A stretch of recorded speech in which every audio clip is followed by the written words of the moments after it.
What's up, Tru Heel Heat? Tru Heel Heat. What's up? Tru Heel Heat. All hands on me.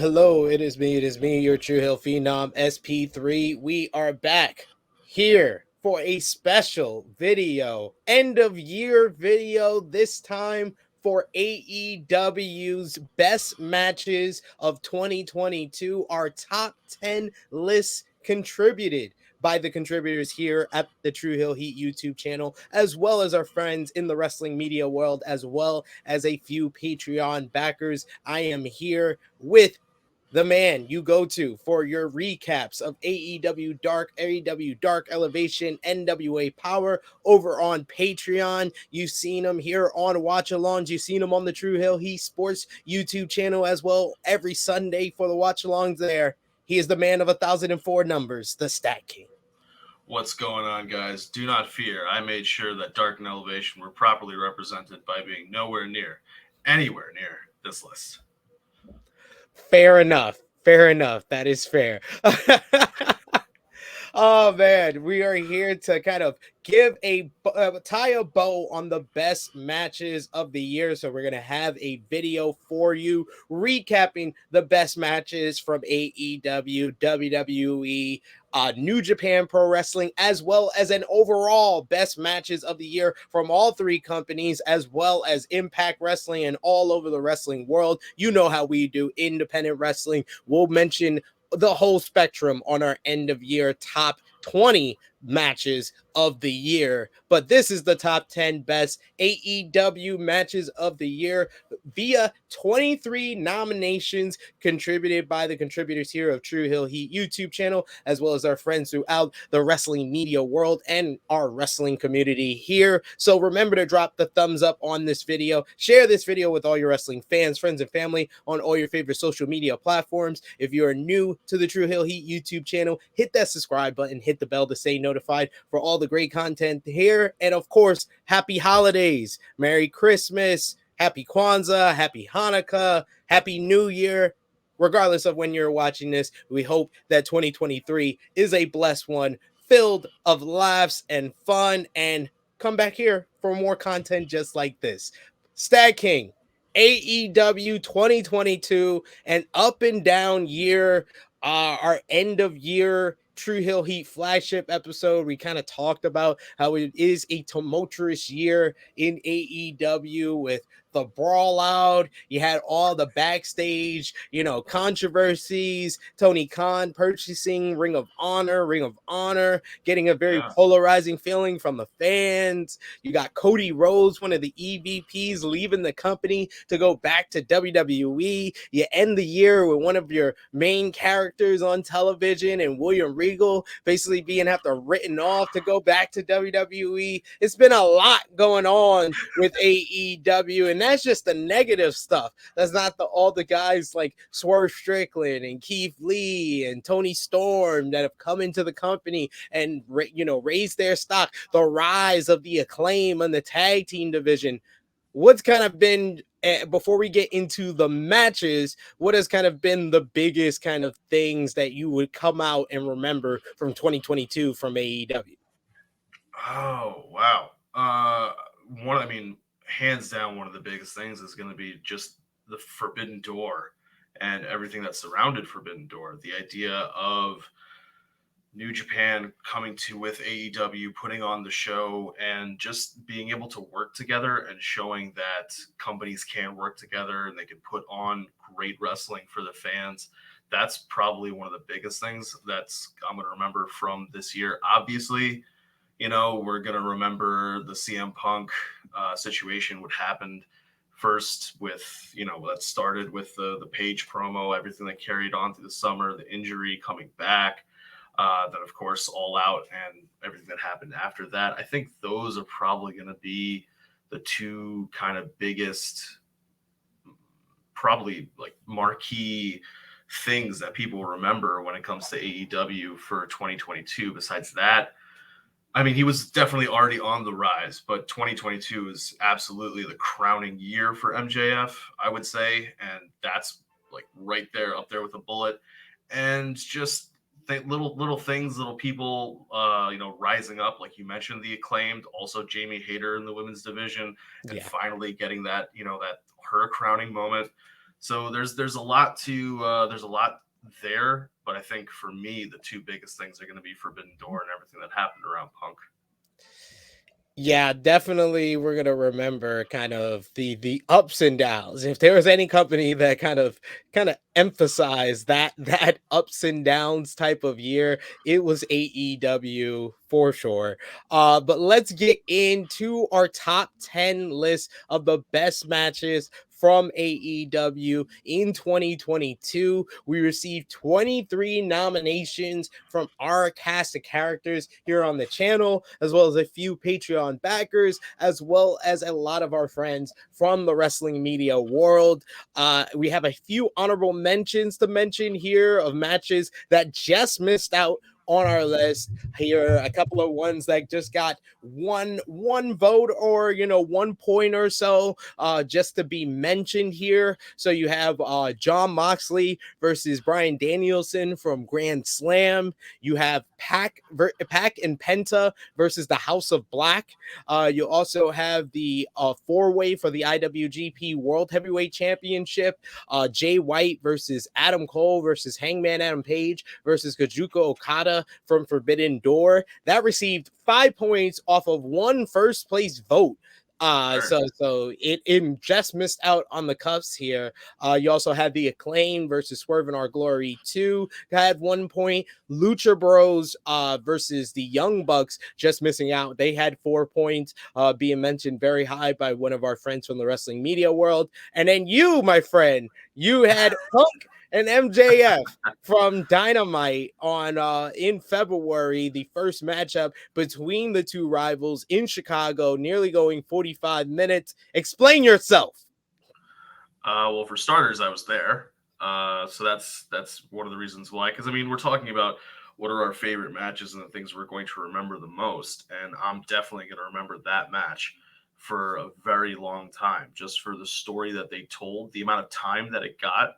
It's not something that you see very often, even on pay-per-views, unless you're in New Japan. You don't really see matches go 40, 45 minutes long. But not only that, this was not a pay-per-view. It was not in Japan. It was on TV. And that just added to that big fight feel.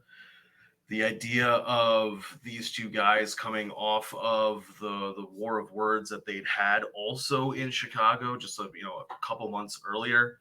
It was just a great moment where because in the crowd, that idea of he's not going to lose. He's not going to lose. Oh, wait. Max cheated. Okay, wait. The ref's restarting it. He's not going to lose. He's not going to lose. Shit, he lost. It was just that communal. You couldn't believe it, despite knowing eventually he has to take a loss. But for it to be against Max, for it to be in this moment, it's in the hometown crowd. That was, I remember standing up and clapping because I loved the fact that he lost, because I knew he had to lose at some point. And if he was going to lose, his first loss should go to somebody as big or as important as MJF. And you could really say, that match is what started the kickoff for where MJF is now. He had a trajectory from 2019, 2020, 2021, but it wasn't really until he got that win over Punk that really catapulted him to that, okay, this really needs to be his year, or it really needs to happen in 2023, immediately. As soon as they can put him in that main event picture, it needs to happen.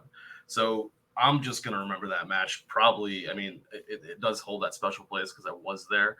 So, yeah, that's my defense. I didn't mean to pitch you on the stand. No.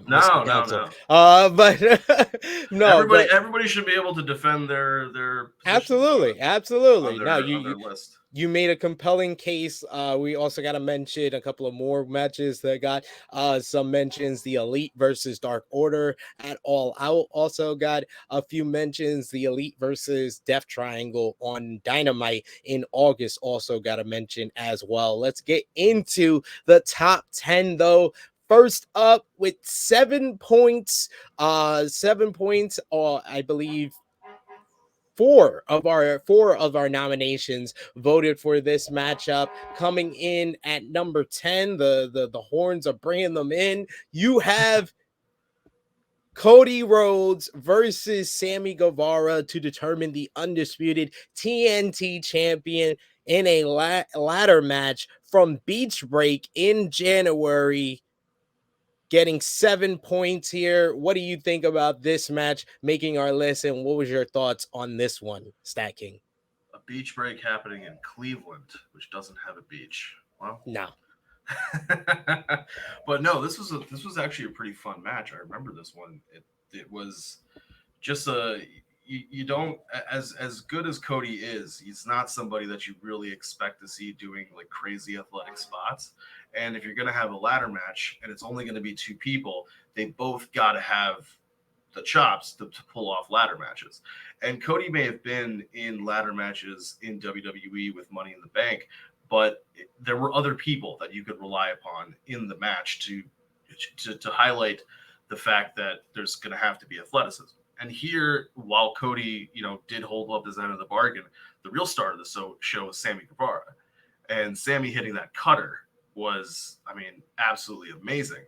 And the match itself had kind of a weird build to the match to the match itself. However, I think both of these guys nailed it, did a great job, and it was pretty much the end of Cody in AEW. So he went out probably the way I guess he wanted to. It turned out to be his final match in AEW. What I remember the most from this match is just it being one of the best ladder matches I've seen on national TV. I said it was very reminiscent at the time when I reviewed that show on AE Ramble, that it was very reminiscent to the Jeff Hardy Undertaker type of matchup, where I felt like it was a one-man performance that felt like a star-making performance for Sammy Guevara. You had the cutter spot, which is one of the best spots ever seen in a ladder match. You had the swanton on Cody on a ladder bridge. You had, his you didn't get much selling from Sammy, but Cody laid out the match very well. He brought the story of the matchup and him trying to hold on to the TNT championship while Sammy, trying to usurp him and take his spot in AEW and putting the guy over on his way out. I thought it was very admirable move of Cody. So, Dave Meltzer rated this match in the Wrestling Observer newsletter 5 stars. I didn't rate it that high, but I don't argue with anyone who feels that this is a 5-star classic, because these two guys went out there and stole the show. And it was a very memorable matchup in the fact that it happened in January and 4 of our nominations voted for it. So it's still in the memory. So it had to be one of those memorable performances. It's too bad that the TNT championship had to be in the molasses that it's been in ever since this matchup. That is true. Let's get into number 9, StatKing. We have another Dave Meltzer 5-star rated matchup here from the August 24th edition of AEW Dynamite. We got United Empire versus Death Triangle in the AEW World Trios Championship Tournament. Will Ospreay and Aussie Open versus Pac and the Lucha Bros. What's your memories on this one? 6 incredible athletes, all with different styles and different things that they bring to the table, and it all just gelled very, very well. This was a match that on paper should be good, and on TV it was probably even better than it was on paper. They're two teams that, because they've been together, the respective teams have been together for so long, you need that synergy, you need that tag team chemistry, and they definitely have it. And I just remember it being an absolute like bonkers match. Yeah, this was kind of the matchup that I felt kind of put over the AEW World Trio Championship tournament. And this tournament had a trio of classic matches that are arguably in the best trios matches I've ever seen. In this one, the Elite versus Dev Triangle, the Elite versus United Empire the following week on the August 31st edition of AEW Dynamite, and then the finals with the Elite versus Dark Order. I thought all of those matches were tremendous, and they delivered in their each way. Kind of it was all kind of different types of matchups. You had more of a story-based matchup with the Elite versus Dark Order, with the moment with Kenny Omega and Hangman Adam Page, with the Death Triangle, with the United Empire versus the Elite match on August 31st. You had more of like a preview of what we were going to get at Wrestle Kingdom with Ospreay and Omega. And with this match, this was just nonstop action. You had the big moments, the big stare down with Pac and Ospreay. You had the Lucha Bros going at it with Aussie Open. Aussie Open was on their bag, hitting their moves just the right point, getting themselves over to a new crowd. And the Lucha Bros Phoenix was on fire throughout this entire. Ever since they introduced the Trios Championships, Phoenix has found a way to be a standout in all of those matches, and this is no different. This kind of is the first match, in my opinion, that put over those Trios Championships and deserves to be on our list here. So let's get into number 8 now, StatKing. Number 8, we got from the April 8th edition of AEW Rampage, Jon Moxley going one-on-one with Wheeler Yuta, as I like to call it, the formal officiating of Wheeler Yuta, initiation of Wheeler Yuta into the Blackpool Combat Club. What's your memories on this one? So I think my memories of this specific match aren't that great. They're not that strong. But what I remember more about it is Yuta continually having matches with John and continually pushing further and further and being able to get a win. And it's more that as opposed to anything from any of the individual matches. So like I'm saying, I don't specifically remember that much from this. I remember like just it's more and more vicious, but that also plays into the fact that John knows every single time this kid has gotten closer and closer to beating me. I have to pull out all the stops. And on top of that, this is in a sense his audition to potentially join the Blackpool Combat Club. I can't take anything. I can't take any rests on this kid. I got to try to beat the living shit out of him. So I think all of that, to me, it's more the story of Yuta coming into BCC as opposed to specifically the match. Yeah, this one got one first place vote. Got 13 votes, 13 points overall. Both United Empire versus Death Triangle at number 9, as well as Cody versus Sammy at number 10 had 7 points. So we got to jump up here, 13 points for Mox and Yuta. This match happened in April, and I can say it's one of the greatest Rampage matches of all time. I think it's this match and what we said in the honorable mentions with the Lucha Bros versus Young Bucks as far as pure matches, and it's in 2 different ways, where Lucha Bros and Young Bucks was all moves on June 3rd. This match from February 8th, what I remember the most of it is the story going into it. It had a great build-up for a matchup just on TV on an episode of Rampage that was taped at that. It had a great story going in of Wheeler Yuta being completely decimated by Jon Moxley before his stint in rehab when he went on the run where it seemed like he was leaning towards a heel turn, completely destroys Wheeler Yuta. That was kind of the first hint that he was going towards the heel turn. Then he takes his rehab. He comes back. They have another match, I believe, in February where Wheeler Yuta is a little bit more competitive. And then you turn around and you have this match after a few weeks of Wheeler Yuta getting in the face of William Regal getting slapped around, showing out in a tag team matchup against Moxley and Danielson. You had this third matchup between Moxley and Yuta immediately he gets a tope suicida, and this Philadelphia crowd that just experienced FTR and the Young Bucks was immediately into this matchup. The crowd heat was tremendous throughout. Moxley busts open Yuta with a stomp to the steel steps, and Yuta starts leaking.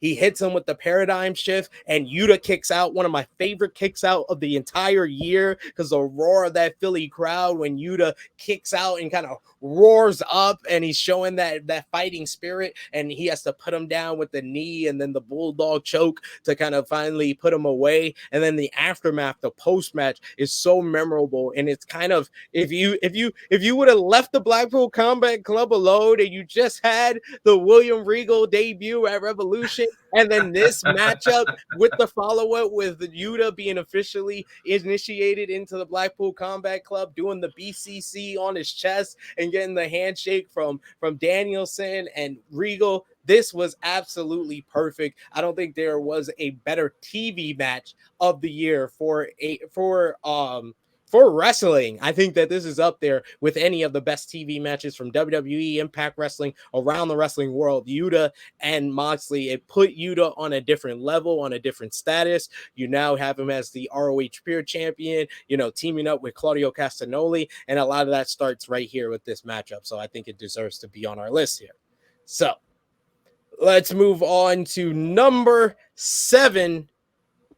Number 7, we go back to AEW Double or Nothing now, May 29th. And of course, it is Anarchy in the Arena, the Jericho Appreciation Society, Chris Jericho, Daddy Magic, Matt Menard, Cool Hand, Angelo Parker, Jake Hager, and Daniel Garcia versus the Blackpool Combat Clubs, John Moxley, Bryan Danielson, and Santana Ortiz, and Eddie Kingston. Man, oh man, what the hell? This was bananas. This was a bananas matchup. What is your memories of this one? This got 20 points, so even a jump up from Moxley and Yuta at number 8, number 7 here. Anarchy in the Arena getting 20 points, and we got 2 first place votes for this one. What was your memories of Anarchy in the Arena? I mean, anarchy was the best word to describe this one. Man, I mean, barely any of the match took place in the ring. So there are parts of this match that are absolutely incredible. There are parts of this match where I was just like, what are they doing? Why are they doing this? As much as I like the moment where like Jericho pulls the plug on the music, I think of Moxley's theme music playing over and over again. Just the fact that they had it playing over and over again without like any kind of explanation, that part I was like, why are they doing this? But in a way, that in and of itself encapsulates what everything about this match. It was just pandemonium. It was just chaos. And it kind of, in its own way, also provided something cool because it was different than a normal match. There's not normally music playing or theme music or whatever you want to call it. And it kind of made it feel a little bit more of like an action movie in that sense, because action movies are going to have music playing. They're going to have a soundtrack and a score. And I think it was their way of taking what was would otherwise have been a, just a no DQ, no holds barred kind of match, and elevating it in a way where they were trying to mimic the uniqueness of the stadium stampedes. They weren't able to really do those. I mean, they technically could, but they're not, because you want to have crowds there. And so how do they do that? Well, we're going to try to do different things. We're going to work in the crowd itself, but we're not just going to work in the crowd. We're going to have everybody in the crowd at some points. And we're going to have a man try to commit murder, light somebody on fire just on a pay-per-view, because why not? And, that is funnily enough, that is I just happened to be at Warrior Wrestling this past weekend, where we Tru Heels we sponsored one of the matches. Eddie Kingston being involved in that match, and I had him autograph the shirt where it's him with the gas can, and while he's signing the shirt, he's just signing it and just goes, I was completely concussed when they took this photo. I don't really remember. I remember the ending, but I don't remember everything from this match. And I think that's really the key thing for Anarchy in the Arena for me, is that you don't necessarily remember individual moments. You just remember it overall being something that was awesome to watch. And Hager and Jericho working together to choke out Danielson, and then Jericho being like, I did it. Like, hey, Hager's just an extension of me. It was a really, really great way to, coming out of that match, continue to have that heat on the Jericho Appreciation Society. Yeah, and how it kind of splintered off. It did make sense how we eventually got the Chris Jericho versus Bryan Danielson, feud coming out of that as well. Yeah, what I remember the most is Wild Thing. Is Wild Thing being played for nearly half of this entire matchup, and the camera going everywhere. Eddie Kingston and Daniel Garcia fighting in the concessions area, and Kingston and Garcia bloody fighting throughout the corridors. That was just memorable stuff that I think I will always remember from this matchup. Just the fighting in the stand. You get the big spot, of course, is what everyone remembers is bloody zombie Eddie Kingston walking down to try to light a man on fire, getting into the whole big brawl with Bryan Danielson. You had John Moxley landing into a table of barbed wire and just getting stuck there at the end as well. So many big spots. You had Ortiz, Santana and Ortiz flying off the ladder in the crowd. Yep, there it is right there. You had them trying to use our boy Professor Chris's wheelchair. Oh, that's right. So yeah, this one is so great, and they had to get over this new stipulation, and a lot of people were gonna judge it based on the original Stadium Stampede, and it created something totally different but very similar, and it gave AEW a new stipulation that they can go back to. Yeah. Let's move on to number 6, StatKing. Number 6, AEW Best Matches of 2022 from AEW All Out. We were there live at the Now Arena in Chicago's September 4th. Swerve in Our Glory defending the AEW World Tag Team Championships against Max Caster, Anthony Bowens, the Acclaimed.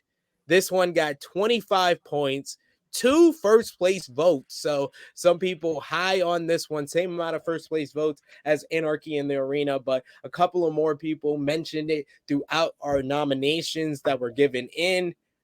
What's your memories? You were there live for this one. What do you think? Man, that crowd was rocking, wasn't it? This match was absolutely incredible.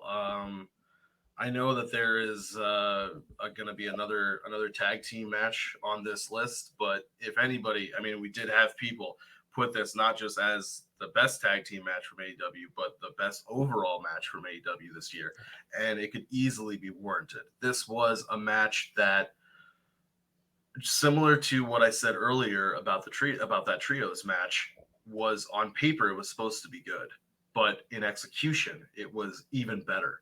This was a match with two teams that didn't have the greatest of expectations, I would say, coming into this. There were other matches that people were more highly anticipating. That's the better way to put it. And this one, it stole the show. Absolutely stole the show.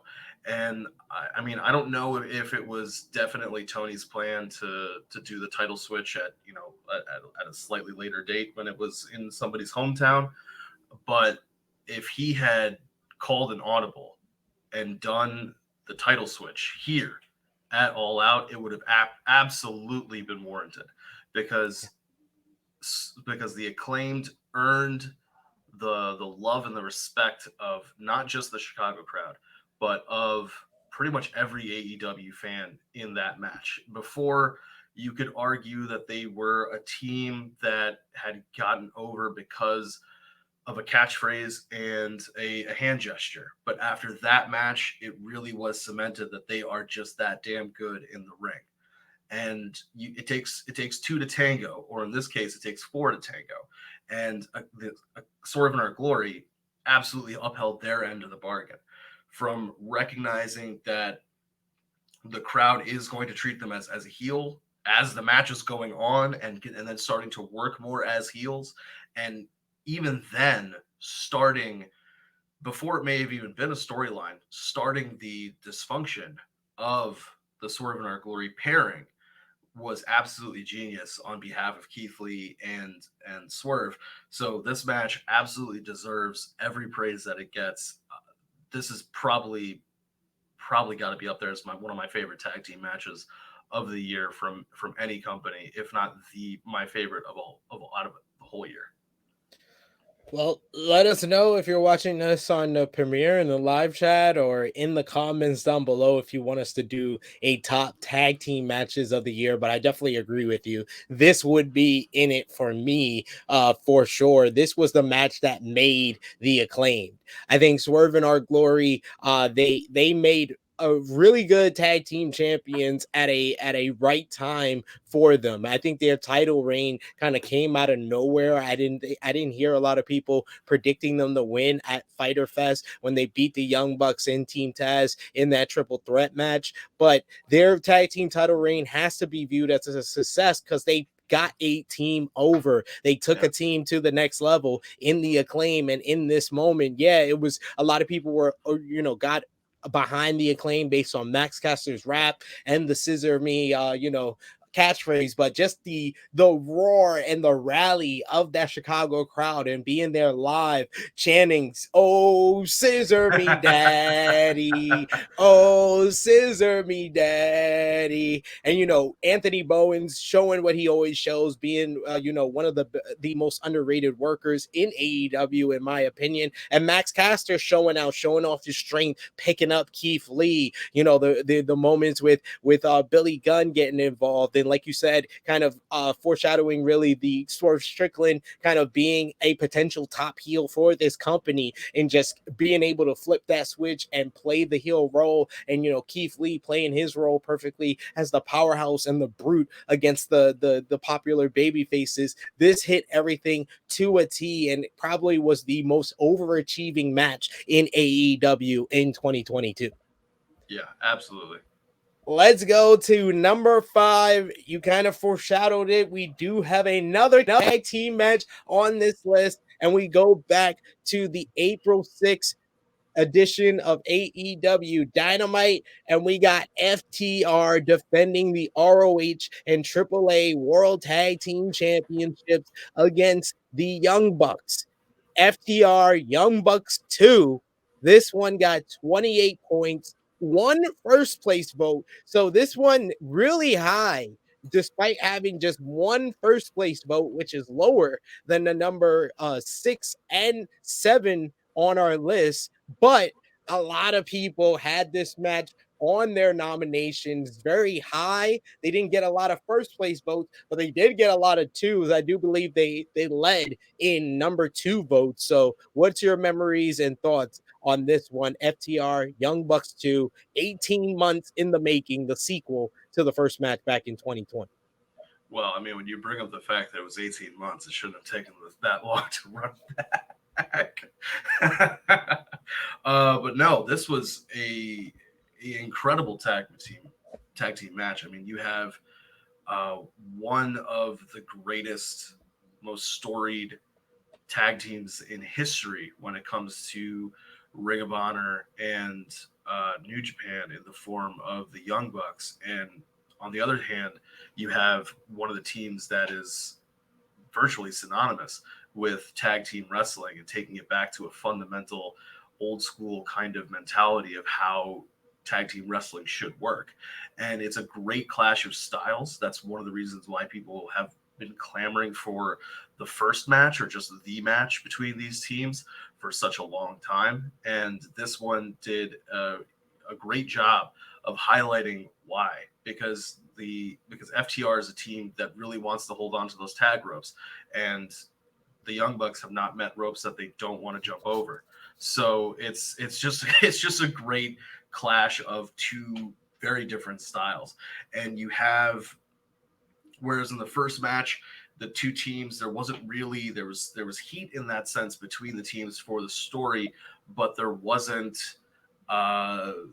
like clearly defined kind of face and heel roles. And in this one, those roles were a little bit better defined in who was the face team and who was the heel team. When you also bring up the fact, or when you also think about that one of the titles that the match was for is a title that has been kind of synonymous. I mean, outside of the Briscoes, obviously, been kind of synonymous with the Bucks for a very long time. It's a very interesting wrinkle, or a very nice layer to the story itself. And when you have the Bucks cheating, Bucks trying to take FTR's moves and doing things like that in the match, and FTR just getting frustrated over and over throughout the match, and trying to keep it together, and you kind of get this sense that this is the one team that can really get under their skin. I mean, until the Gun Club came around, this was just a really great recipe for awesome tag team wrestling. And it's kind of interesting that this is actually above Swerve in Our Glory and Acclaimed, when that one actually got more 1-star votes. So that kind of goes to what this match, it may not have been like the best of the best, and which is why it's fifth, but it was one of the absolutely outstanding matches that AEW had this year. Yeah, I would say AEW had a lot more matches on TV that kind of delivered at a high level than any other company in the business. And this is kind of one of those matches. But like, I kind of have to echo a lot of what you said, that these are two of the best tag teams in the world. And just those clashing styles where, the FTR kind of being the old school technicians, while the Young Bucks are high flyers and a kind of more of the modern era of professional wrestling. And the reason why FTR lost the first match is because FTR tried to go out of their game. They tried to finally do a flip, and they kept to their game plan and actually showed that they been doing their homework and cut off things like the Meltzer driver, and reverse that, and use the BTE trigger on the Young Bucks, and finally finishing them off with the big rig. I felt like this storytelling and the crowd added so much to this matchup that I would have to go back and watch both matches back to back, but I feel like myself, I like the second match more than the first match. I thought the first match was a beautiful love letter to professional wrestling, but this match is kind of the essence of what I want out of wrestling nowadays, and tag team wrestling at that. You have two tag teams that were playing their roles perfectly, and this match right here was the match that I officially said live on this YouTube channel that FTR was the best tag team in the world. It felt like the Young Bucks were passing over the torch. Young Bucks won the best tag team of the year in 2021, but FTR was the best tag team of 2022, and this was a hell of a week for them, because this was the same week of FTR versus the Briscoes 1, and then they followed up with this just a couple of days later. Yeah, when you think about that and the hell they went through against the Briscoes, after both of these matches were over, their bodies had to be hurting. If anybody needed Brandon Cutler's cold spray, it was FTR.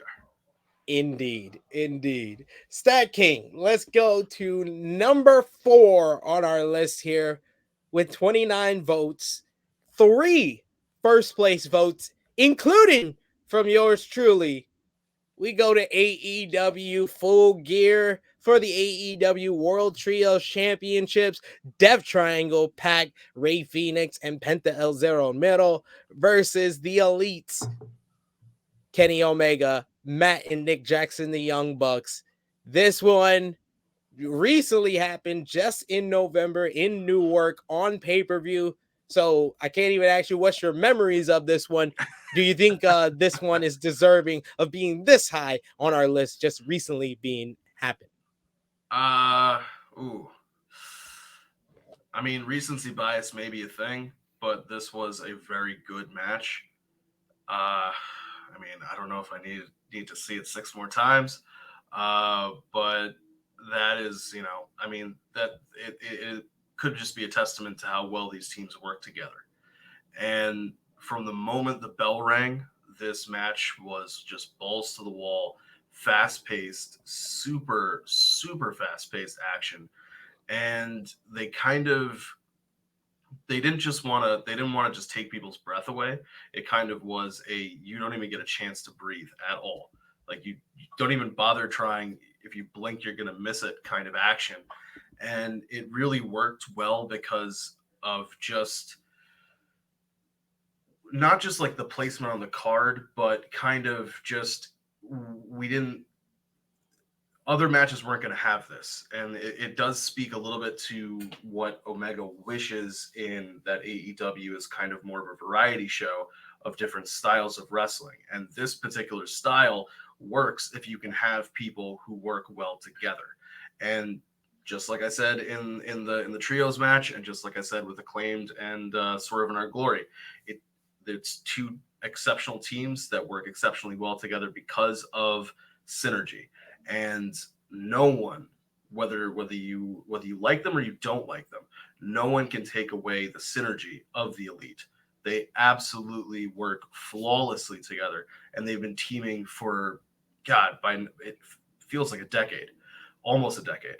But when it comes to Death Triangle, it's been much more recent, and they have built up a synergy by having matches together, and which is crazy considering there's almost always one person that seems to be out on an injury, or travel issues. But they have built up that synergy to the point that they work so exceptionally well together. And just like with United Empire versus Death Triangle, when you have teams that work together well together and you have them work together on a match like this, it's just absolutely incredible. But I didn't vote for this one number one overall. You did. So carry on, my wayward son, and let me know what your thoughts were on this match. I think it was everything that culminated with this. We had the couple of months without the Elite being there, and the build up with the video packages coming up to this, and then you have a match that kind of took what United Empire and Death Triangle, what I said before, kind of just that flawless, balls to the walls, kind of unreal, state of the art, kind of smooth, action packed matchup, and they added storytelling to it. They added the fact that the Elite, everybody would think that they had ring rust, but they were on the top of their game. And Death Triangle had to kind of try to go to underhanded tactics, going after the hammer, and culminating with all the build up with Pac trying to convince Phoenix and Pac to embrace the hammer, and it all came off into the perfect finish. I thought that the Elite were gonna go in and win this matchup, but instead Kenny Omega gets Rey Fenix up for the One Ring Angel, and he has the hammer in his hand after Pac handed it to him after he got hit with the V trigger, and he nails Kenny Omega in the top of the head, rolls him up 1, 2, 3, the first time Rey Fenix has ever pinned Kenny Omega. I thought that this was just perfect. This was a perfect match, in my opinion, as far as what they went out and tried to do. They tried to have a show stealer type of matchup with the best action you can see in that time frame. In 18 minutes, I would dare you to find a match that's as good as this one. It adds the storytelling with the high impact action. I feel like the Young Bucks and Lucha Bros were born to do this with each other, just this modern era tag team wrestling, and Pac and Kenny Omega. This made me remember why I love this matchup. This made me remember all the great kind of early Dynamite matches. If it was Kenny Omega versus Pac, the Iron Man match back in February 2020. This made me remember Nick Jackson versus Rey Fenix from back in November 2019. This made me remember all the classics with the Young Bucks and the Lucha Bros. You made me remember all the classics with Pac teaming with Rey Fenix against the Young Bucks. So you had all this different stuff coming into one, won in this one match, I think it does deserve to be this high up on this list. Yeah, I think that Lucha Bros and the Bucks, that kind of feud, if you want to, I mean, because this is just, I mean, a multiple year spanning thing. So feud, as some people would consider it in the traditional sense, probably isn't the wrong word to encompass this. It's like the word that just keeps coming to my mind is dynasty. But like their matchups have been absolutely incredible, whether it was Escalar de la Muerte, whether it was the cage match. Every single time that these teams get together, it's great. And that is, you know, what I was saying with that synergy aspect. They just work well together. Yeah. And it showed here. Amazing chemistry, well deserved being at number 4, 3 first place votes. I was surprised by that. I thought I was kind of going to be the highest on this matchup. I got 3 first place votes. I had in total, I believe it was 14 of our 23 nominations had it listed somewhere on their list here, so definitely shout outs to those. Now let's go into number 3 with 32 points. It just missing out on the top 2, StatKing, just 1 point off from number 2. We go to AEW New Japan Pro Wrestling's Forbidden Door at Chicago's United Center. Will Ospreay versus Orange Cassidy for the IWGP United States Championship. You were there live. This one got 4 first place votes, same amount as number 2, 1 point off from number 2. Tell us your thoughts, your memories on this one being there live. This was an absolutely great match.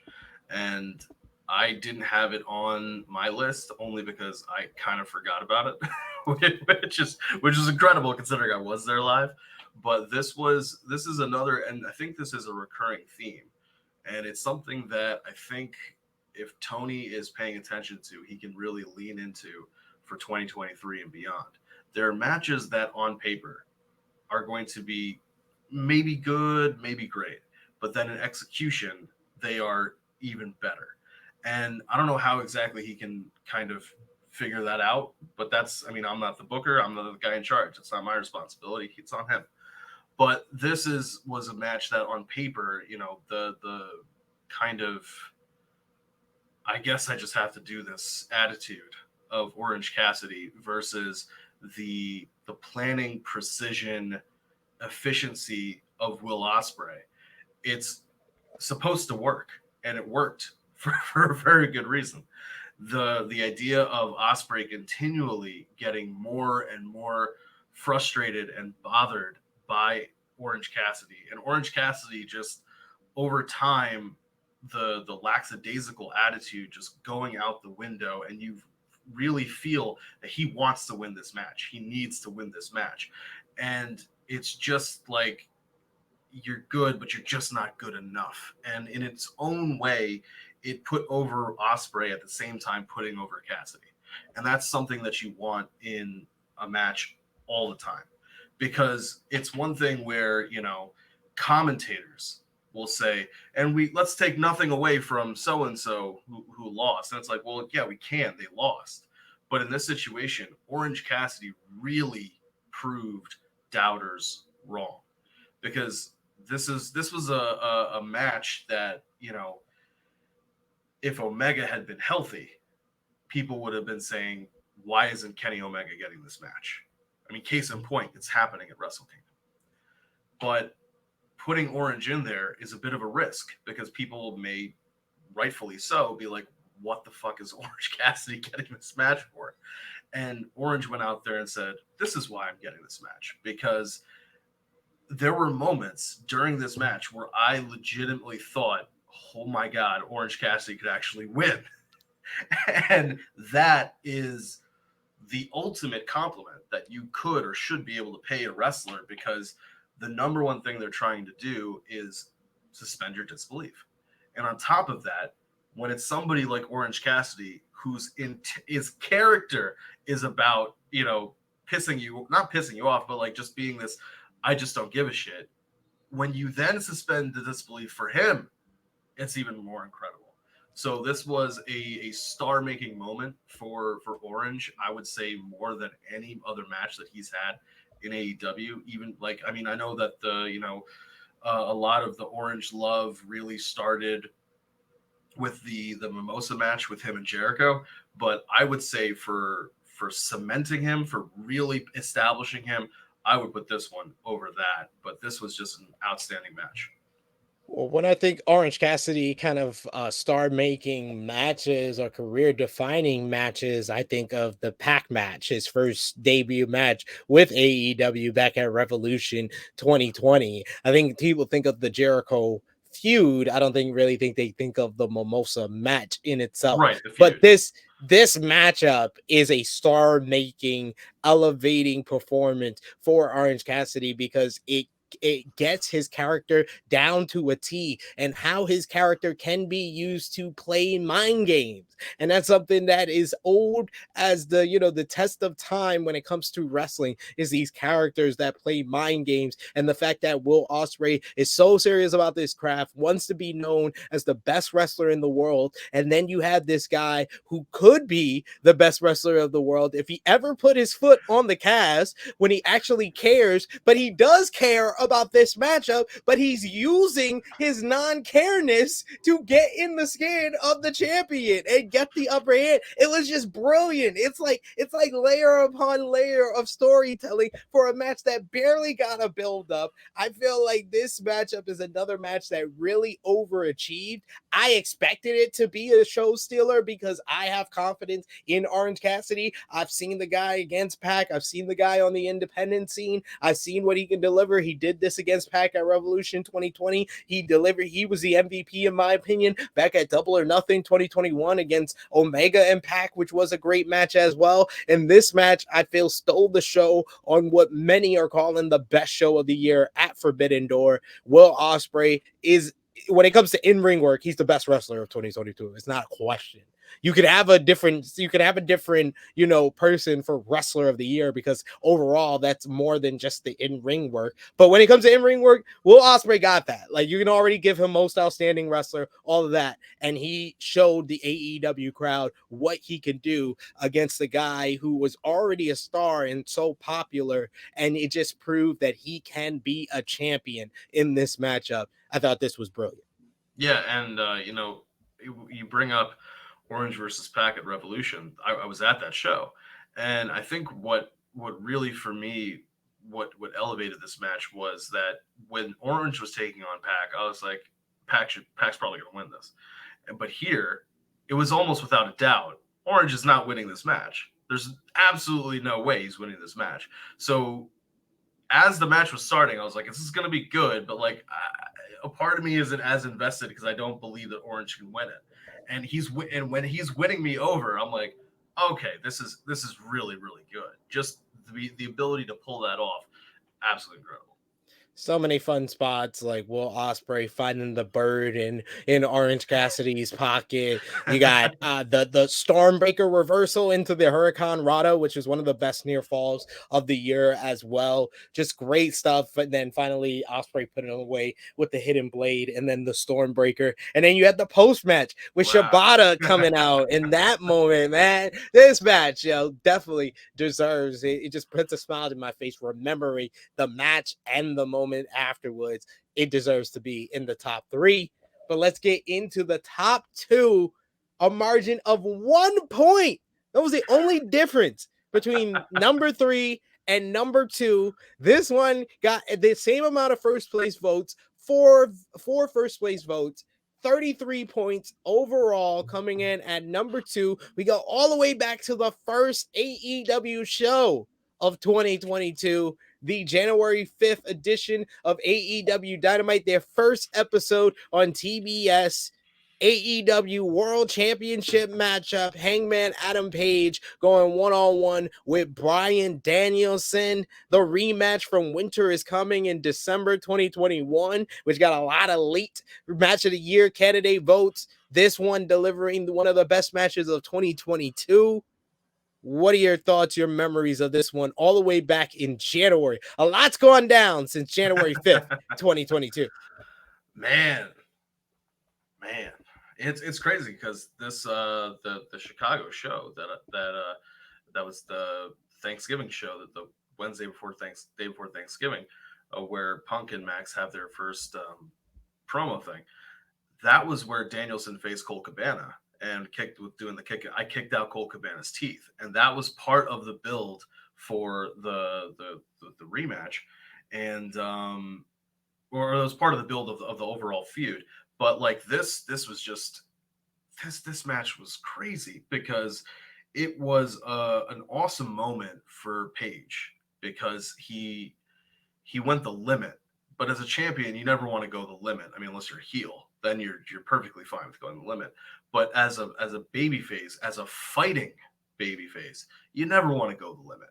So for him to get this win and be able to say, I beat Bryan Danielson, great feather in his cap. And for Danielson to have this kind of moment where he is giving the rub to the champion. And it's very interesting because, oftentimes you say the title doesn't make the man makes the title. But in some instances, you also still need the opponents that the person faces while they're the champion. That is also very, very important. And Danielson, with the blood and the Crimson Mask, both of these guys just going absolutely throwing everything at each other, everything that they had at each other, from the reversals, from the submission wrestling, from him trying to put Bryan's submission on him, from the buckshot lariat that finally ends it. Everything about this match was so well done, and it was a star-making performance for Adam Page because yes, you have conquered the mountain in the sense that the storyline that's kicked off AEW has finally come to a conclusion with you beating Omega. But what you do afterwards is probably more important than that story, because you have to take that goodwill and you have to take that payoff and make it mean something. It's, I forget where I heard it, but it was something along, I think it probably was Bruce Pritchard. One of his podcasts was saying that, they were asking him, what is the Raw after WrestleMania? What is that like from Vince's perspective? And he was saying, Vince is already thinking about next year's WrestleMania. He's thinking about next year's WrestleMania from the moment WrestleMania ends. And from that same perspective, you have to look at it and say, okay, as soon as Full Gear ends and Page is the champion, where are we going from here? What is happening? And to put somebody like Bryan Danielson in his path was a really, really smart job and a really great choice. And I got to say that Danielson paid off the faith and the trust in him from Tony. So this match, well deserved, all of the votes that it got. Absolutely incredible. Yeah, this was like storytelling brilliance, the genius of Bryan Danielson kind of taking the story from The Winter is Coming, 60-minute time limit draw, and it kind of just flowed very nicely into how we started this one, with Bryan Danielson still very cocky, very confident, and Hangman Adam Page having to batter and bruise him and bloody him into taking him seriously. Danielson working him over, going after the shoulder, getting him down into the label lock, trying to submit him. But Hangman Adam Page, the ever, always fighting from underneath babyface, finally overcoming, hitting the buckshot lariat and putting Bryan Danielson away. These guys went at 10 for over 30 minutes. This is just a tremendous and excellent professional wrestling matchup and deserves to be up there. In my opinion, this probably should have got 5 stars. I just recently rewatched it before we did this list, and it's absolutely flawless in the storytelling, in the in-ring action. The crowd was great there as well. Bryan Danielson on the top of his game. But yeah, the 2 matches with Bryan Danielson solidified solidified Hangman Adam Page as not only, a top guy and a solidified AEW world champion, he put himself in a conversation for one of the best wrestlers in the world. I don't think AEW capitalized on how it felt after he got this win afterwards, but I would say at that moment after this win, Hangman Adam Page, it didn't seem crazy to say he was one of the best wrestlers in the world. No, not at all. This was an awesome job, and it's kind of a shame what happened afterwards with the very lackluster feuds that Hangman got. So finally, StatKing, we come to number one. You voted it number one. I wasn't alone. Not only did you vote it number one, 6 out of her 23 nominations voted this one number one. It got 35 points in total, 2 above number 2, 3 above number 3. Coming in at number 1, AEW Revolution, CM Punk versus MJF in a dog collar match. The culmination of a 5-month storyline between MJF and CM Punk. I know you have some fond memories of this one. Tell us what you think, it coming in at the top spot. Oh man, this was pro wrestling. So this is just an incredible storyline that is playing on personal things from both guys involved when they have the promo exchange. I think that's part of the reason why out of all of their main interactions, this is the only one that I wasn't actually present for. I was there for the promo exchange. I was there for the Dynamite match. I wasn't there for the dog collar match. But this was incredibly good. Both of these guys are 2 of the best wrestlers in the world when it comes to storytelling. MJF has never been the most athletic guy in the world. Punk has never been the most athletic guy in the world.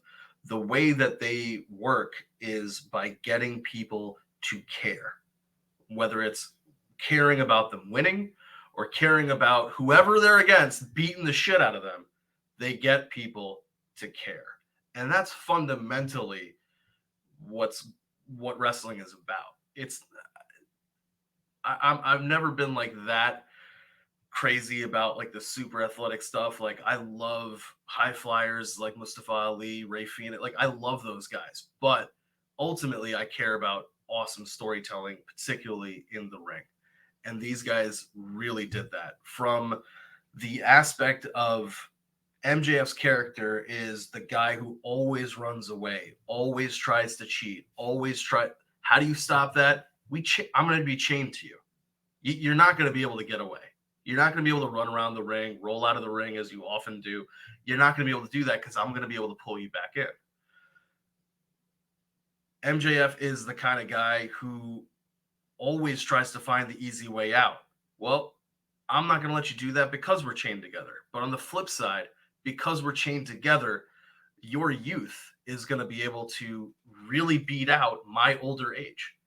And that's a risk that I have to take. And from the flip side, MJF's perspective is, I just want to beat the shit out of you because I hate you that much because of everything that you did to me. I mean, in my mind, and you want to be chained to me. That's great. That's perfect for me. That's not exactly what I want, but it's close. I'd like to be able to beat you up without having to touch you. But this match had everything because they didn't do things that were unnecessary. Everything had a purpose. Everything had a reason. They didn't have excessive chain shots. They didn't have other things coming into play. Yes, they used attacks towards the end of the match, but there wasn't a lot of other things happening in the match. It was just 2 guys chained together who hate each other. We believe that they hate each other. We have one guy coming out first to Cult of Personality, and then it completely shifts to his theme song, throwing everybody for a loop because this isn't a championship match. So either person could technically come out first. So the crowd immediately thinks it's going to be Punk, and then MJF is there to dash it. Beautiful psychology. Then on the flip side, you have the guy not coming out to Cult of Personality. You have him coming out to the Ring of Honor theme, wearing the Ring of Honor gear. I mean, a little updated for 2020, 2022, but coming out with that mentality because that is what made him who he is. Yes, when MJF was watching him and when MJF fell in love with him, it was in WWE, but that WWE guy is only that WWE guy because of what happened in Ring of Honor. And coming off of the heels of Tony purchasing Ring of Honor, it added just another layer to the story of what it is for some of these guys, the Danielsons, the Punks, the Joes, who came from Ring of Honor, cut their teeth there and really became in the wrestling world, the household names that they are. For him to do that adds another layer to it because of that bloody promo beforehand. I will become a monster to fight the monsters of the world. And that whole aspect of it just added to it. And they didn't have to do crazy moves. They didn't have to, risk crazy shit happening to them in order to pop a crowd, in order to get the match over. They just had to make you believe that they hated each other, and they could do that in spades. So I think this is well deserving of being the AEW match of the year. Granted, I don't watch WWE, so this is my overall match of the year, just because of the psychology and the storytelling. And knowing that this was, granted, if whatever happened later in the year hadn't happened, we would have seen the ultimate conclusion of it with Max being victorious and, in a sense, ultimately showing I am better than you. And now you know it. I feel like AEW Revolution was the culmination of the greatest run of television in AEW's inception. I don't think it will ever get as great as it was from.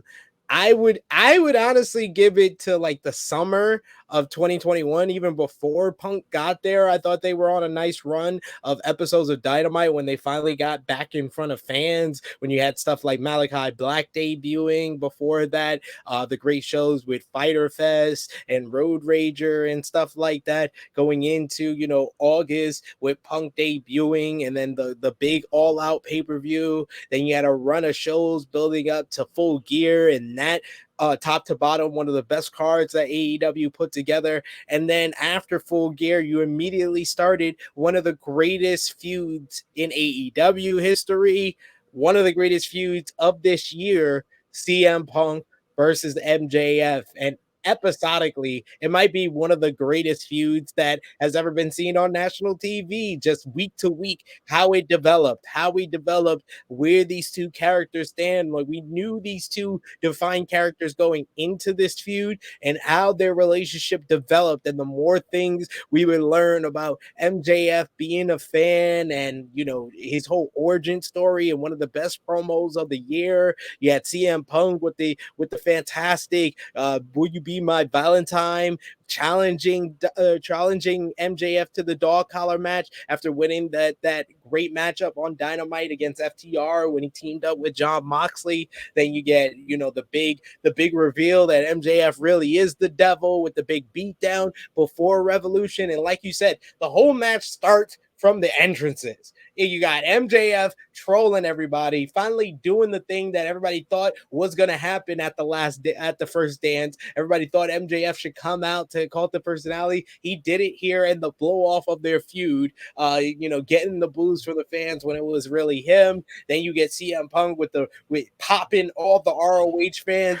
all 37 of us that was watching that show, popping us big time with his old theme. And then you just had a matchup that I feel the best two MJFs is athletic MJF And when MJF has a match that's totally based on psychology and storytelling that you could literally put in the 1980s and it would not look out of place. It's a great match in the 1980s. It's a very different type of matchup in 2022, but I think that's the geniuses in this. I think that it's a superb matchup. And then you got the big finish with Wardlow with the ring, getting himself over, finally turning on MJF, the payoff to that big storyline that's been building for 3 years, paying off there in the biggest moment in MJF career, in his biggest match possible. His bodyguard screws him over. All of that culmination, just the shots with the chains, the bloodshed, the big, it was kind of just building up in the violence throughout this matchup where you get like the thumbtacks at the end and stuff. It's just so enthralling and captivating. And captivating is the best word to describe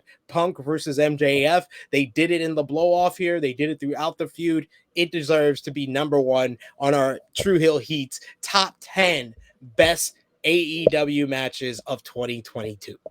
Yeah, and I completely glossed over that. It's one thing to get yourself over in a match. It's one thing to get your opponent over in a match. It's something else entirely when you get over somebody who isn't even in the match. Very true. That's just, I mean, like, you're not supposed to be able to do that. I mean, it's very rare when you can pull that off. And for them to be able to do that for Wardlow was just great because, I mean, turning that into Max versus Wardlow, you know, and coming out of it, Max saying, you know, Punk, I'm going to get back to you. But right now, I got to talk to this guy because what the fuck is wrong with you? This is what I need. This is the one time I needed you. Absolutely needed you. And where was your accountability, buddy? Where was Sean Spears in all this? Oh, he's still unconscious from going to sleep in 13 seconds. There you go. But yes, that brings us to an end on Tru Heel Heat's top 10 best AEW matches of 2022. Like I said, this is our list based on the 23 nominations that we received, but it's not the list. We want to hear your thoughts. Let us know if you're watching us on the premiere in the live chat. If you think there's a match that we missed out on, let us know why in the live chat or in the comments down below. That helps the engagement, helps the YouTube algorithms, as well as dropping the thumbs up on this video. Share this video with all your wrestling fans, friends, and family on all your favorite social media platforms. Of course, happy holidays, Merry Christmas, and of course, if you're new, subscribe, hit the bell to stay notified because we're going to have even more content in 2023. StatKing, you want to let the people know where they can find you? You guys can catch me on Dark Power, covering AEW Dark Elevation NWA Power, which is on our Patreon, and $3 a month is the entry-level tier. So, guys, subscribe now. And you can also catch me on Tru Heel Heat Sports, where I'm covering football with Romeo and the guys. And that's another great channel because there's football, basketball, baseball, hockey, UFC, boxing. The list just goes on and on and on. We do a lot between all of our two channels, and we appreciate all the support that you guys give us. It allows us to keep doing what we do. So we appreciate you guys. You guys are on all of our top 10 lists. Absolutely. And also check us out over at twitch.tv/Tru Heel Heat Gaming. We're going to have more content over there. A lot of the content you've been seeing lately on the Tru Heel Heat YouTube channel. It's also over there on twitch.tv/Tru Heel Heat Gaming. If you want to follow us over there, help us reach our goals over there on that platform. And of course, follow us Facebook, Twitter, Instagram at Tru Heel Heat. Check out Tru Heel Heat 206 with a full recap of all the awards voted on by you as well as us for the Tru Heel Heat year-end awards, our 6th annual edition. I want to thank StatKing for joining me, and thank you all for watching. Remember to drop the thumbs up, comment down below, show us your list of the top 10 best matches from AEW in 2022. And until next time, it is me, your Tru Heel Phenom, SP3. This has been our top 10 best AEW matches of 2022. We are signing off until next time.